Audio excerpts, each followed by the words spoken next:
క్వశ్చన్లో if x plus i y equals to cis alpha cis beta then find the value of x square y square. మనకి ఇచ్చింది underline చేసుకుందాం. X plus i y equals to cis alpha cis beta. మనం కనుక్కోవాల్సింది x square plus y square. ఇప్పుడు మనం రాయాల్సింది cis given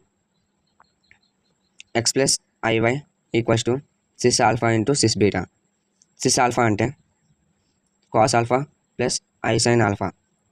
sys beta equals to cos beta plus i sine beta. Cos alpha plus i sine alpha into cos beta plus i sine beta. ఇప్పుడు మనం multiply చేసుకుంటాం. Cos alpha into cos beta, cos alpha cos beta, cos alpha into i sine beta. ఐని మనం ముందు రాసుకుందాం. I cos alpha sine beta plus i sine alpha into cos beta, i sine alpha cos beta plus i into i అంటే i square equals to -1 అంటే ఇక్కడ plus రాదు. అప్పుడు మనం minus sine alpha into sine beta.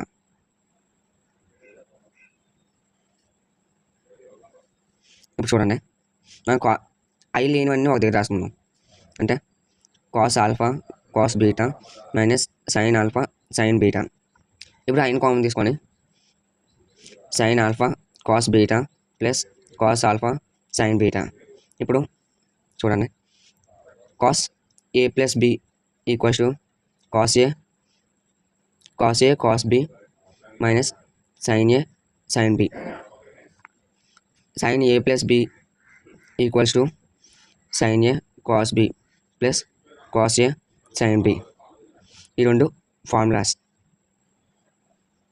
మనకి cos ఏ plus b ఫార్ములాలో ఉంది కదా, కాస్ ఏ కాస్ బి మైనస్ సైన్ ఏ సైన్ బి. సైన్ ఏ ప్లస్ బి ఫార్ములాలో ఉంది కదా, sine A cos B plus cos a sine b. ఈ ప్లేస్లో ఈ ఫార్ములా సబ్స్టిట్యూట్ చేసుకుంటున్నాం. Cos A plus b plus i into sine A plus b. అంటే ఇప్పుడు x plus i y equals to cos A plus b plus i sine A plus b. ఇప్పుడు x is equal to cos A plus b, y equals to sine A plus b. మనకి ఇక్కడ question ఏమంటారు, x square plus y square కావాలి. అంటే x square plus y square equals to cos A plus b whole square plus sine A plus b whole square. అంటే cos square a plus b plus sine square a plus b అంటే 1. ఎలాగా అంటే formula ఉంది, cos square theta plus sine square theta equals to 1. Hence prove. Thank you.